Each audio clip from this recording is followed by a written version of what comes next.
My phone buzzed while I was still sitting in my car, engine off, uniform collar pressing lightly against my neck. And the first thing I saw was a photo of my family, smiling around a steakhouse table, with a caption from my brother that said, "Toasting to real careers tonight." And before I could even close the image, another message followed. Her military honor is just a lanyard and a login. And I felt that familiar tightening just behind my ribs. Not sharp, not new, just the quiet ache of being reduced in a sentence someone else found funny. My name is Vale.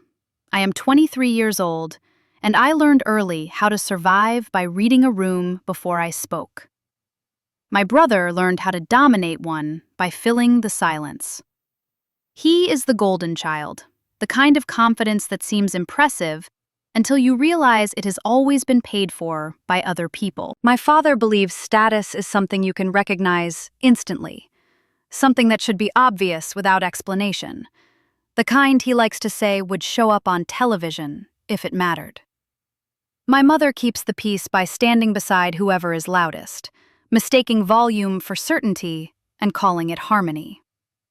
I had just finished a long shift and had not eaten since morning, but my family was celebrating my brother at a restaurant they all loved, the kind where the check presenter came with a flourish, because in my family, respect always arrived attached to a receipt. The photo kept sitting there on my screen, glasses raised, faces relaxed, the absence of my chair not even worth mentioning.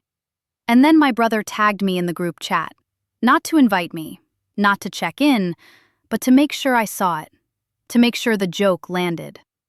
My mother reacted with a laughing face, then a thumbs up, the small digital gestures that said more than any sentence ever could. I did not argue, I did not explain, I did not ask why, because in my world, arguments do not matter. Timestamps do. And I already knew something they did not. Something scheduled, documented, and set to go live whether anyone was ready or not.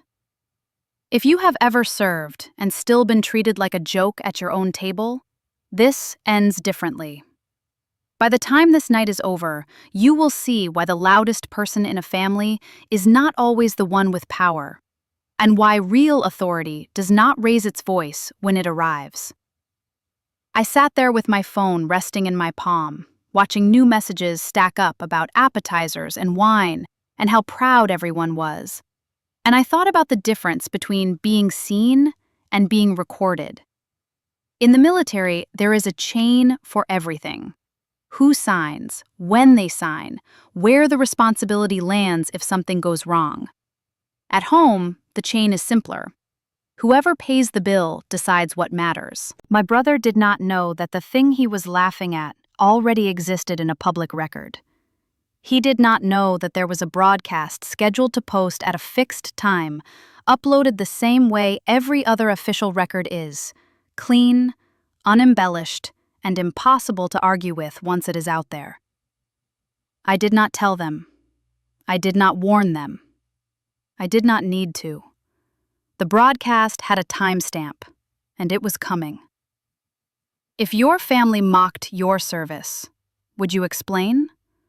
Or would you go quiet and let reality speak? Before this story continues, allow me to be clear about one important thing. The story you are about to hear is a work of fiction, created for entertainment and educational purposes, centered on toxic family dynamics and the emotional impact they can leave behind, within the context of military life and American military families. All characters, ranks, units, events, and circumstances are entirely fictional and do not represent, reflect, or imply any real individual, unit, or organization within the United States Army, Navy, Air Force, Marine Corps, or Coast Guard. Portions of this content may be supported by AI tools during the creative and production process. This story does not depict real events, does not disclose military information, and does not promote violence, hatred, or harm of any kind. The message is told with respect for the core values of the United States military, including honor, discipline, responsibility, and human dignity. All content is designed to be advertiser-friendly, compliant with YouTube community guidelines, and does not aim to misrepresent or damage the image of the United States military or its service members. If you are a woman who has stood behind a military family, who has stayed quiet, endured, and carried more than anyone ever noticed, stay until the end, and if this story reaches you, share your thoughts in the comments or follow the channel to continue walking alongside stories for strong hearts that are rarely heard. In my family, respect was never something you earned quietly. It arrived with a check presenter and a nod from the person paying the bill. And I learned that lesson long before I ever wore a uniform. Growing up in San Antonio, my brother learned how to take up space early. Loud voice, quick jokes, stories told with confidence even when the facts bent a little, and my parents built their rhythm around that energy. When he succeeded, it was announced. When he failed, it was reframed as ambition. When I succeeded, it was translated into something smaller, so it would not disrupt the balance they preferred. By the time I joined the military, they had already decided where I fit in their story. Not frontline, not leadership, support. Paperwork. The words came easily to them, like labels they had practiced using for years. At family gatherings, my father would introduce me to neighbors with a smile and a shortcut explanation. She works in the military, mostly administrative stuff. And I could feel my role shrink to fit the sentence. My brother would nod along, adding something casual like, "She is good with details," which sounded like praise, until you heard it enough times to recognize the ceiling it placed above your head. They loved the military as long as it stayed in movies, uniforms crisp, hero arcs simple, danger distant. Real service made them uncomfortable, because it did not come with applause on demand. On the night they went out to celebrate my brother, they did not forget to invite me. They chose not to. The decision was quiet and efficient, made somewhere between picking a restaurant and deciding who would drive. I was still at my apartment near the base, the hum of traffic from I-35 drifting through the window, boots by the door, uniform folded the way I always folded it, when the photos started coming through the group chat. Steakhouse lighting, heavy menus, a familiar chain restaurant near the Riverwalk, where families go when they want to feel like they are marking an occasion. No message asking where I was. No mention of my shift. Just images of plates and glasses and smiles. Exclusion in my family rarely came with confrontation. It arrived wrapped in normalcy.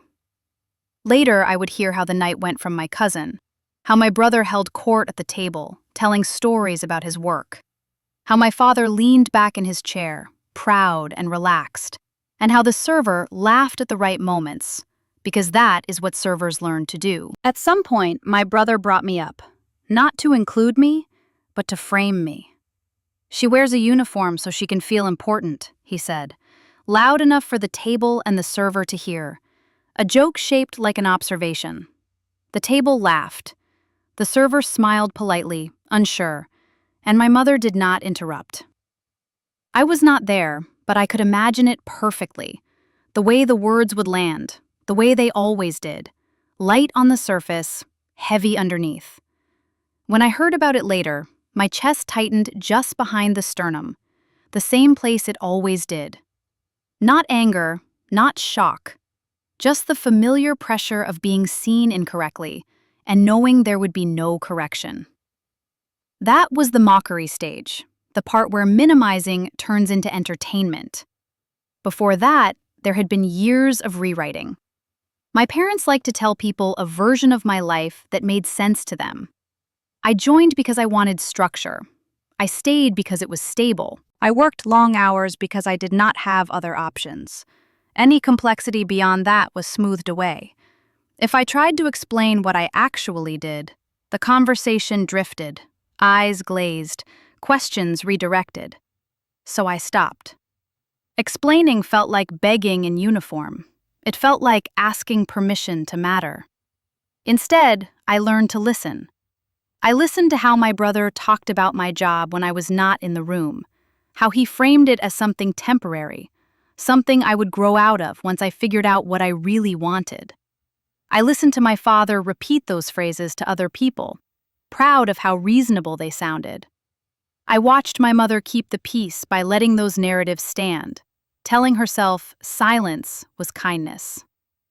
By the time that dinner happened, the escalation was complete.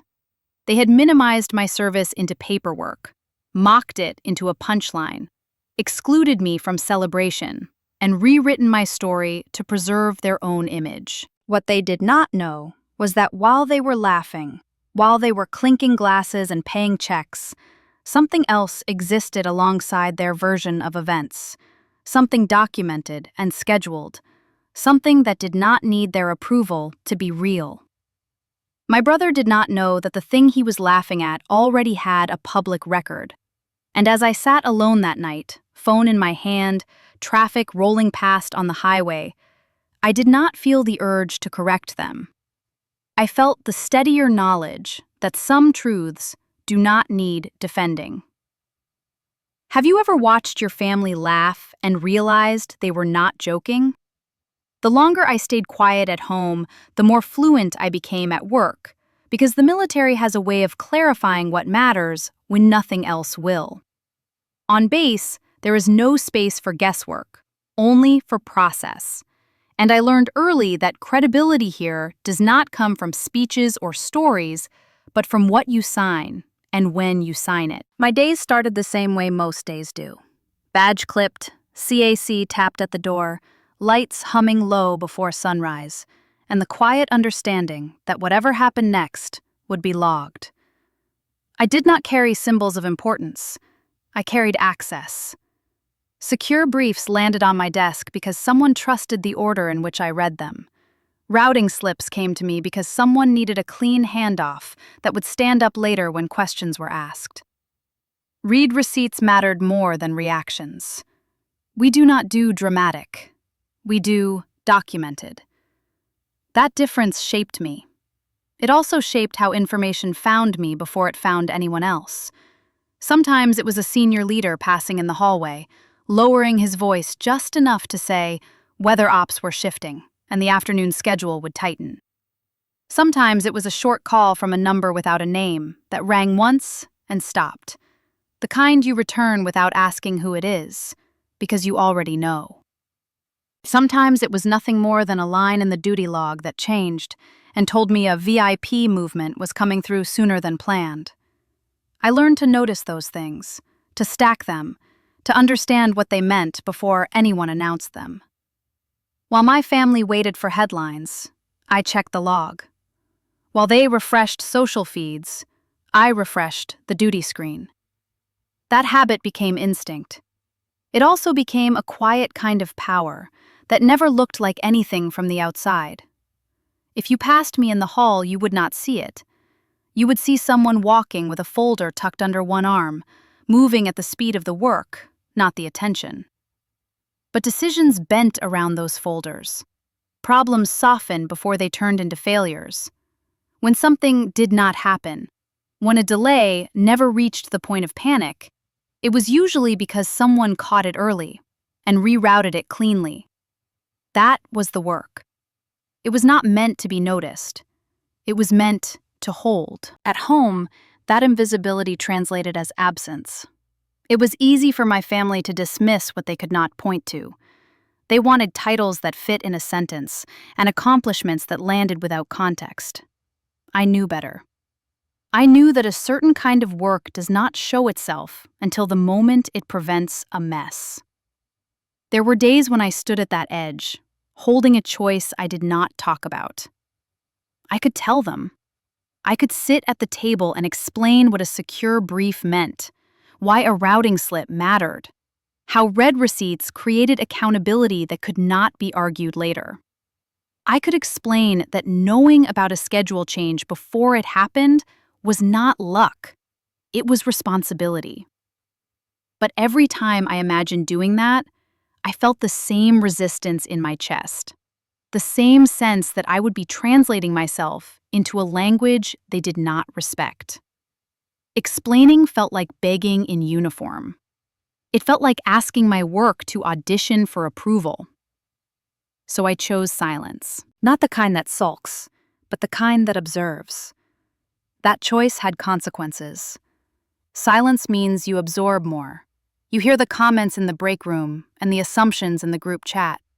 You learn how people reduce what they do not understand because it makes them feel safer. At the same time, silence gives you space to do the work without performance. One afternoon, my supervisor stopped by my desk without ceremony and placed a folder down in front of me. "Run point," she said, not as a command, but as a statement of trust. Inside was a set of documents that required precision and judgment. Nothing glamorous, nothing to announce, but everything to lose if mishandled. Trust in the military comes with consequences. That sentence is never spoken out loud, but everyone knows it. I nodded and took the folder. The weight of it was familiar. It was not pride I felt, it was alignment. The work moved. Decisions followed. A potential issue flattened out before it reached the people who would have felt it most. Later that day, a brief note appeared in the system acknowledging the handoff. No applause, no thanks, just a record. Those records accumulate quietly. They create a trail that does not. It allows you to stay focused when others are distracted by noise. It allows you to move without explaining every step. As the days passed and the dinner conversation faded into memory, the contrast sharpened. At home, my worth was negotiable. At work, it was not. At home, my role was minimized into paperwork. At work, paperwork was the difference between order and chaos. That understanding settled into me the way discipline always does, slowly and permanently. I did not need my family to see it. The system already did.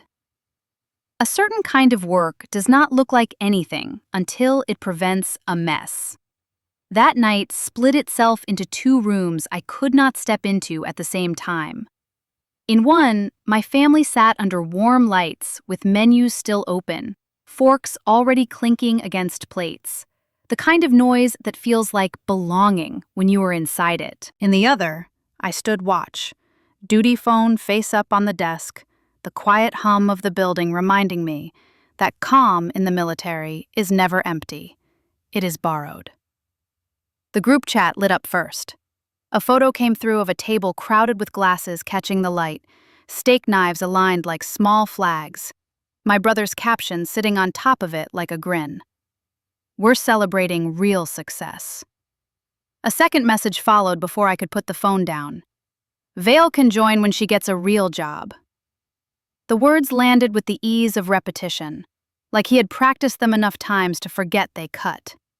I watched the typing bubble appear and disappear, waiting for someone else to step in. My mother read it.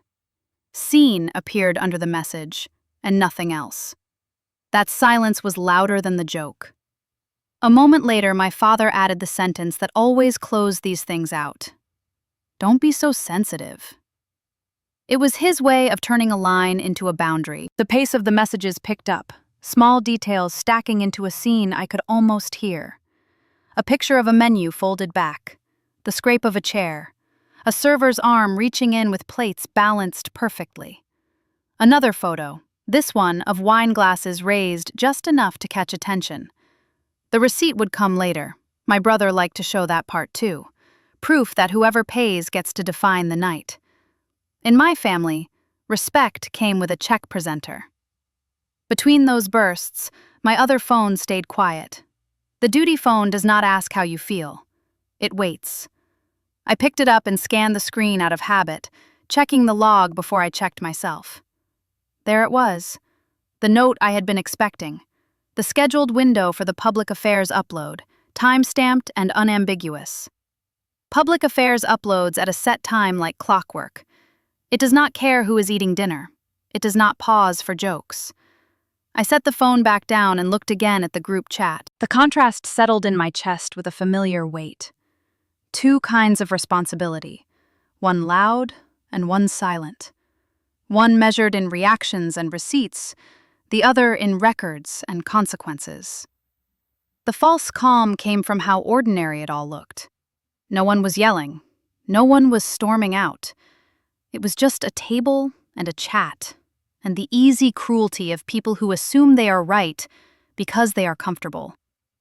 I imagined the sound of knives against plates, the low laughter, the way my brother leaned back when he talked, as if the room owed him space.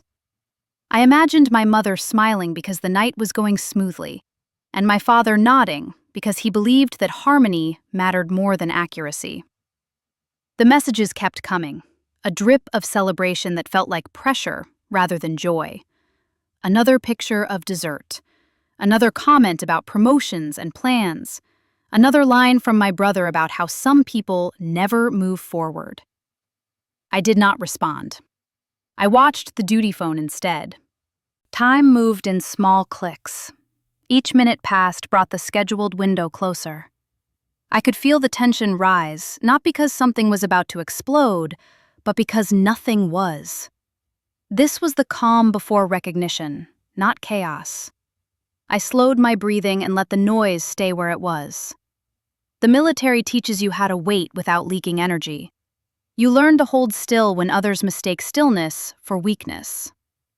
My family mistook my silence for absence. They had done it for years. I thought about how easily stories get rewritten when the subject is not in the room. How quickly a support role becomes a punchline when no one pushes back. The duty phone vibrated once, a soft reminder rather than an alarm. The upload window was approaching. Somewhere, a post was being queued, reviewed, timed to land exactly when it should. I looked at the group chat one last time and then set the phone face down. There was nothing I could say that would land the way reality was about to. If someone mocks what you have sacrificed, do you correct them, or do you let them live with it? I was back at my desk when it happened, not watching for it like a child waiting for fireworks, just aware of the clock the way you get aware of any scheduled movement that carries weight. The upload window opened and, true to routine, the post went live without fanfare. No dramatic headline, no triumphant music, no warning. Just an official clip attached to an official page, time-stamped, categorized, and filed where anyone could see it if they cared to look. I did not share it. I did not text my family. I let it exist on its own, the way records are meant to. A few minutes later, my duty phone chimed with a routine notification, and I acknowledged it, then went back to work. The calm in that room held steady, but my other phone stayed on the edge of my vision, face down, and I knew that somewhere across town, my brother was still holding court at that table, still laughing, still telling the story the way he liked it told. In my head, I could see it clearly.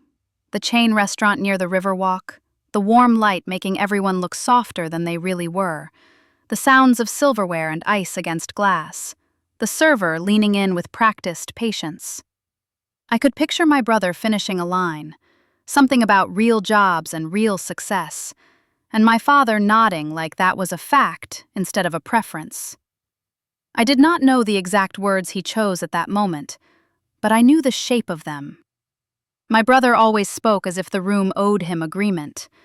What he did not know was that agreement is not the same thing as proof, and proof had just been posted. The broadcast did not arrive in my family through me. It arrived the way truth often does now, through the side door of the internet, carried by someone with no stake in the outcome. A distant cousin I rarely spoke to, the kind of relative who lives in your orbit because last names travel farther than relationships, saw the video in a shared feed and commented under it in public. "Wait, is this Vale from San Antonio?" Another person replied, "Someone from the broader family tree." And the thread kept going because people are curious. Then came the line that mattered, the one that moved from curiosity to recognition. "Isn't this your sister?" A tag followed, not aimed at me, aimed at my brother. He was the one who kept his social active. He was the one who loved an audience. He was the one who believed visibility meant power. The irony was quiet and perfect. By the time he saw the notification, he was still at the table. I did not witness it, but I can tell you what it looked like, because it looked like every moment when reality interrupts performance. My brother had just said something mocking, something meant to land as laughter, and then his phone buzzed. He glanced down, smile still on his face, thumb already moving like he expected applause. The notification pulled his eyes narrower. The laughter at the table softened as he stopped talking mid-sentence, the way people do when they sense a shift but do not yet know what it is. He tapped the tag. The screen filled with the official frame, base branding clean, a banner at the top, a clip pulled from a quarterly operational review highlight. Nothing flashy, just documentation. The video opened on a room with flags and a podium. Not a ceremony, not an awards banquet, but the kind of briefing space where real work is reviewed and failures are prevented. The audio was clear. The pacing was unhurried. A commander spoke with the calm tone leaders use when they are addressing people who already understand the stakes. Then the recognition slide appeared. Not confetti, not clapping, just a slide and a name. My name. Vale. Lower third text appeared on screen as the clip cut to the moment. No rank displayed, no bragging detail, only my role title. The kind of title that means nothing to people who chase status, and everything to people who understand systems. My brother did not know how to read it, but he could read my name. He could read the fact that it was official. He could read that it was not a joke. The clip continued, and the commander said a sentence that should have been ordinary, but was devastating in that restaurant. Authorization came through Vale. It was said plainly, as if it was obvious, because in that room, it was. In my family's world, authorization was a credit card. In mine, it was a responsibility with a trail behind it. The screen showed a timestamp in the corner, then a brief flash of routing information as the clip shifted to a view of the workflow. It was the kind of detail most people ignore, but not my father. My father understood paperwork the way he understood money. He understood that when something is routed and time-stamped, it is real in a way opinions are not. I imagine him leaning closer, fork paused midair, eyes narrowing, trying to decide what he was looking at without asking. My mother would have gone still, smile half-formed, watching the room more than the screen, sensing the temperature drop. My brother would have tried to keep his face normal while his world tilted. At first, he would have assumed it was staged. Then, he would have seen the base logo. The clean lower third, the tone of the room, the way no one in that clip was trying to impress anyone. That is when the discomfort would have arrived, not because he suddenly respected me, but because an audience he did not control was witnessing something he had dismissed. The server would have returned to the table right then, sensing the pause, and asked, "Everything okay?" It is a simple question, polite, easy to answer with a smile if nothing is wrong. But nothing was okay at that table anymore, not in the way they were used to. My brother would have set his phone down too hard, the sound sharp against the wood. My father would have cleared his throat and said something small. Wait, what? As if confusion could protect him from the meaning. No one would have yelled. No one needed to. The humiliation was clean because it was quiet. It was the loss of narrative control. For years, my family had told my story for me, shrinking it, simplifying it, turning it into background noise. Now, a record existed that did not need their permission. The table could not argue with it. They could not out-talk it. They could not pay it away. A broadcast does not care who is loud. It cares who is documented. And in that moment, my brother, my father, and my mother were forced to sit with the same realization I had carried for years. That the thing they laughed at had weight. and the weight was visible to everyone except them. The broadcast did not raise its voice. It did not need to. Later that night, when I checked my phone, I saw nothing from my family yet. No apology, no congratulations. Just the quiet ripple of tags and comments moving through a network they never expected to touch them. It struck me then that the most painful part was not their silence. It was how predictable it was. The truth had shown up at their table, and they were still looking for a way to make it about themselves. If the truth showed up in front of the people who dismissed you, would you feel proud or just tired? The morning after the broadcast felt heavier than the night itself, not because anything had changed in my workday, but because I knew what was coming. My phone stayed quiet through the early hours, which told me more than any message could. Silence has a pattern when people are deciding how to protect themselves. When the messages finally arrived, they did not start with pride. They started with discomfort. My brother called first, his voice tight in that way it gets when he is trying to sound reasonable while stepping back from something he cannot undo. "Why did not you say it was like that?" he asked, as if the problem was my failure to provide context, not his eagerness to dismiss. I let the question sit for a beat before answering, not because I needed time to think, but because I wanted to hear how far he would go if I stayed quiet. He filled the space quickly, explaining how awkward it had been, how people had looked at him, how it made him feel blindsided. Not once did he mention the work itself. Not once did he ask what it had taken to get there. He was not confused by my service. He was embarrassed by the audience. My father followed with a message that arrived dressed as advice. "You should have explained better," he wrote, the way he always does when he wants to reassert control without raising his voice. It was the same logic he used when bills went unpaid or plans fell apart, the assumption that clarity is something you owe people who never asked for it. My mother sent hers last, careful and wounded. "We did not know," she said. "You never tell us anything."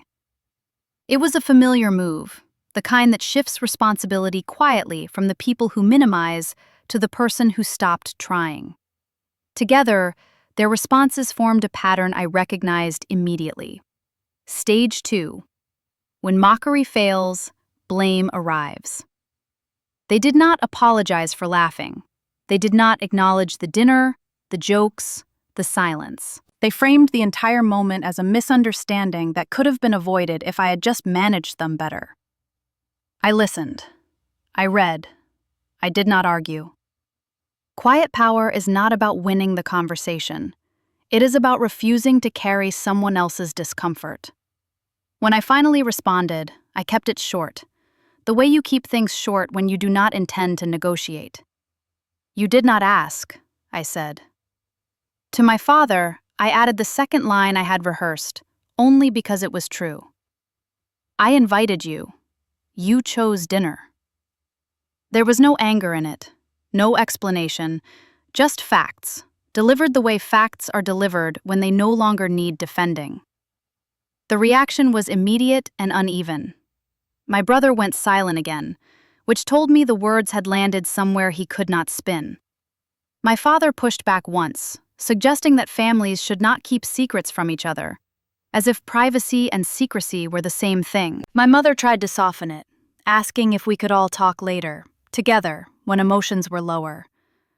It was almost gentle, almost convincing, and years ago, it would have worked. But something in me had shifted. I could see the exchange for what it was, an attempt to smooth over their embarrassment without touching the source of it. The escalation continued, subtle but persistent. My brother sent another message later that day, this time framing his question as concern. He said people had been asking him things he could not answer. He said it made him look unprepared. He asked again why I never shared details. My father followed with a reminder about family image, how things like that video could complicate relationships. My mother asked if I was upset with them, a question that placed the emotional burden back on me. Each message pushed them closer to a breaking point they did not yet recognize. They wanted relief. They wanted the moment to pass without consequence. They wanted me to translate my reality into something that restored their comfort. What they did not want was accountability. There was a moment, brief and almost funny in its disappointment, when my brother asked if the video meant I could help him with something unrelated. A contact, an introduction, a clarification for someone who had reached out. It was not a request yet, just a test of proximity. I did not respond to that part at all. The humor came from how quickly admiration tried to turn into utility. They had not been shocked by my work. They had been shocked by the audience. That realization settled in with a clarity that felt like relief. It explained everything that followed. They did not suddenly see me. They saw themselves reflected differently in the eyes of others. And that was what hurt. The gaslighting was not aggressive. It was domestic, familiar. It came wrapped in phrases about communication and family and misunderstanding. But the effect was the same. They wanted me to absorb the discomfort they had created so they could move on unchanged. I did not raise my voice. I did not list my accomplishments. I did not correct their language. I held the boundary and watched them circle it, looking for a gap. When none appeared, the messages slowed. The calls stopped. The house grew quiet again. But this time, the quiet belonged to me. I went back to work. I answered emails. I logged what needed logging. The day unfolded the way it always does when you stop performing for people who only notice you when it costs them something. Later, alone, I felt the small sting of what could have been. A word of pride. A simple congratulations. It would have meant more than the broadcast ever could. But wanting that did not mean I would chase it. When people finally notice you, do they notice you or do they notice themselves? It did not take long for the shift to happen, because it never does. When embarrassment does not fade on its own, it looks for a shortcut. The first message came from my brother again, this time stripped of irritation and dressed in friendliness, the tone people use when they want something but do not want to admit it yet. He asked how I was doing, said he had been thinking about the whole situation, mentioned that things had gotten awkward for him since the video circulated. Then he eased into it, the way he always did, with a casual request framed as a favor.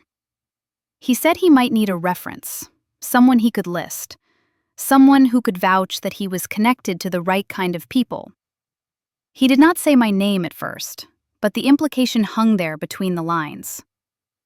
A little later, he tried again, more direct this time.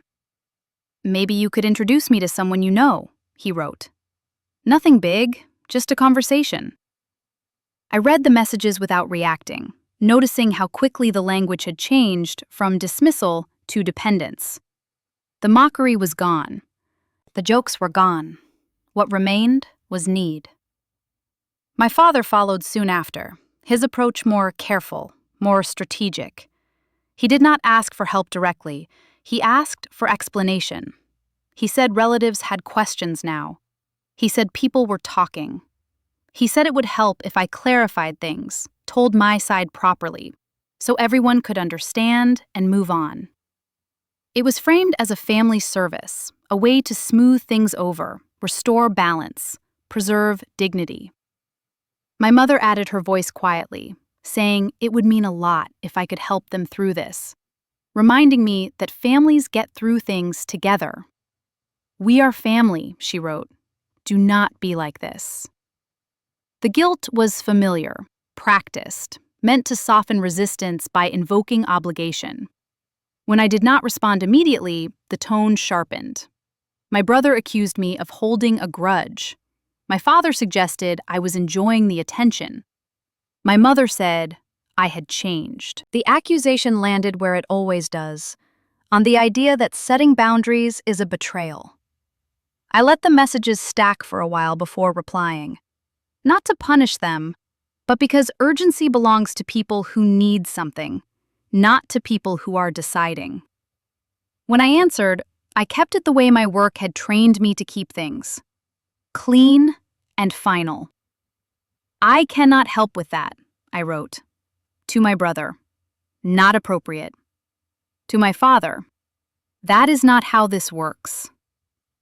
There was no explanation attached, no lecture, no appeal to emotion, just refusals that closed doors without slamming them. The reaction was immediate and chaotic. My brother tried to argue, saying I was being unfair, that anyone else would help family, that it would not cost me anything. My father warned me that saying no could have consequences, a phrase he had used before when he believed pressure would succeed. My mother asked if this was really worth damaging relationships over.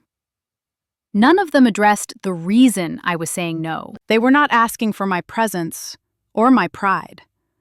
They were asking for my authority, stripped of the dignity they had mocked.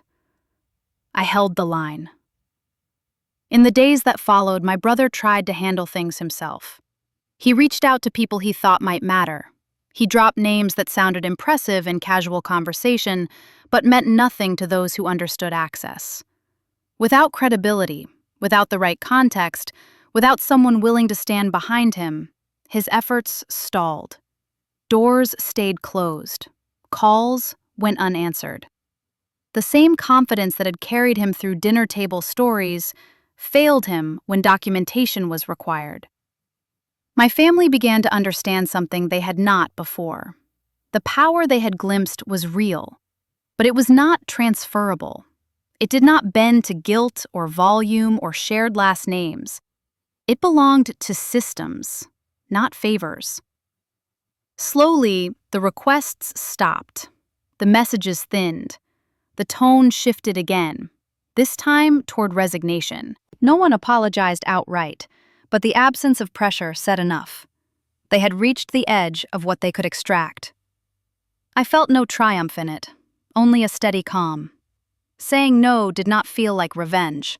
It felt like alignment. They wanted my authority without my dignity, and for the first time in my life, I did not feel compelled to give either. What followed was not dramatic, and that was the point. Justice in real life rarely arrives with raised voices or slammed doors. It arrives through adjustments people are forced to make when the story they told no longer works. My brother felt it first. The confidence he carried so easily at family dinners did not translate outside that circle. People who had heard him talk about connections and access began asking quiet questions he could not answer. When he tried to explain what he did not actually understand, it showed. Conversations ended sooner than he expected. Invitations slowed. A few relatives who once laughed at his stories stopped engaging altogether. Not out of anger, but because exaggeration without substance becomes tiring when proof exists elsewhere. His credibility eroded, not because I exposed him, but because reality did. He had built his image on proximity rather than knowledge, and once that difference became visible, there was nothing left to lean on. My father experienced his own reckoning, quieter but sharper. He was used to being the one who summarized situations for others, who framed events in ways that preserved authority. Now he found himself listening instead. At a small gathering, a relative asked him about my work directly, not with suspicion, but with genuine curiosity. My father hesitated, searching for language that fit the new context, and came up short. He had to admit he did not know the details. The admission cost him more than any argument would have. It forced him to swallow the idea that his certainty had been built on assumption. He did not apologize to me, but he stopped correcting others when they spoke accurately about what I did. That silence was its own concession. My mother changed more slowly. She asked questions that were tentative at first, about schedules, about responsibility, about how long certain processes took. They were not apologies, but they were real. She listened without interrupting. She did not rush to smooth the conversation. It was not a miracle transformation. It was a small shift toward curiosity instead of control. I answered what I chose to answer and left the rest where it belonged. The justice in all of it was procedural.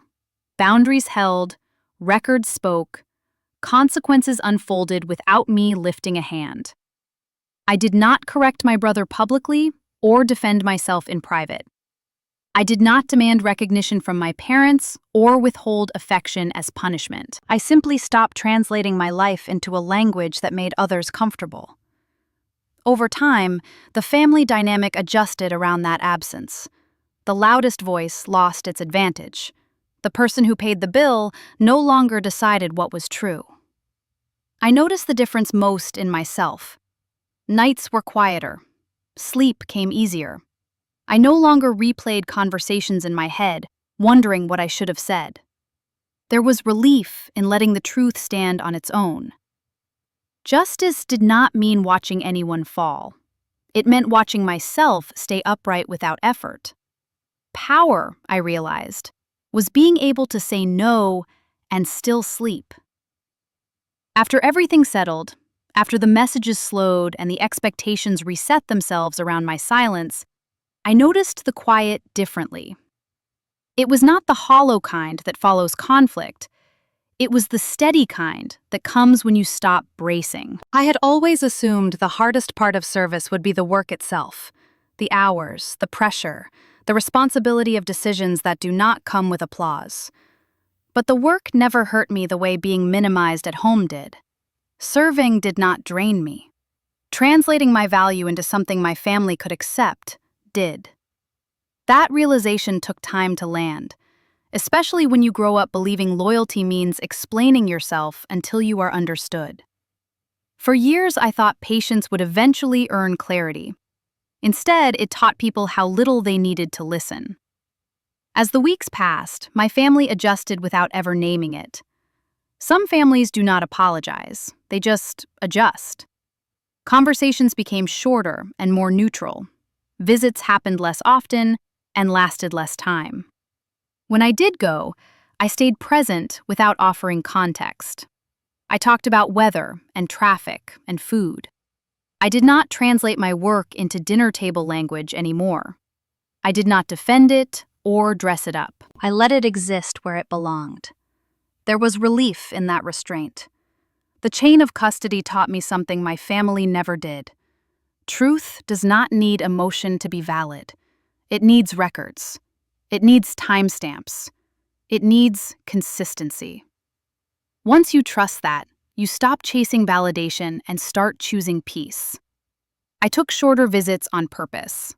I left when the conversation circled back to old habits. I noticed how much lighter my body felt when I stopped preparing explanations in advance. The quiet followed me home and stayed. I slept through the night more often. I woke up without rehearsing conversations that might never happen. The universal pain I see now in people older than me is not about regret for what they did. It is about the years they spent trying to be understood by people invested in misunderstanding them. Many of them served, too. Many of them built lives on responsibility and restraint, and many of them carried a private grief that came not from sacrifice, but from dismissal. I think about that often now. I think about how easy it is to confuse love with access and obligation with closeness. Healing for me did not look like confrontation or forgiveness speeches. It looked like boundaries holding without effort. It looked like letting records speak and letting silence do its work. When I stopped translating my life, the right people adjusted. The rest faded into a distance that no longer hurt. That is how peace arrived. Not loudly, not all at once, but steadily, the way truth does when you finally trust it to stand on its own. If I sound calm now, it is because I am no longer trying to win a room I never needed. For a long time, I believed respect was something you argued your way into. That if you explained clearly enough, proved patiently enough, people would eventually adjust their view. What I learned instead is simpler and harder at the same time. You do not flip the table. You let the record stand. The loudest person in a family often believes volume equals authority. But authority does not come from noise. It comes from consistency that holds even when no one is watching. Honor is not something your family grants you when they feel comfortable. It is something you carry whether they acknowledge it or not. I used to think the broadcast was the moment everything changed, but that is not true. The broadcast only revealed what already existed. The real change happened when I stopped translating my life into terms that made others feel safe while making me smaller. When I stopped chasing approval, the tension disappeared. Not because everyone suddenly understood me, but because understanding was no longer my job. I see now how many people live their lives performing for rooms that will never clap. They mistake endurance for virtue and silence for peace. They believe loyalty means self-erasure. As plausible those who have served, who were taught to put mission first and ego last. It is easy to carry that discipline into places it does not belong. Service teaches you restraint. Families sometimes exploit it. The lesson is not to harden yourself or cut people off without thought.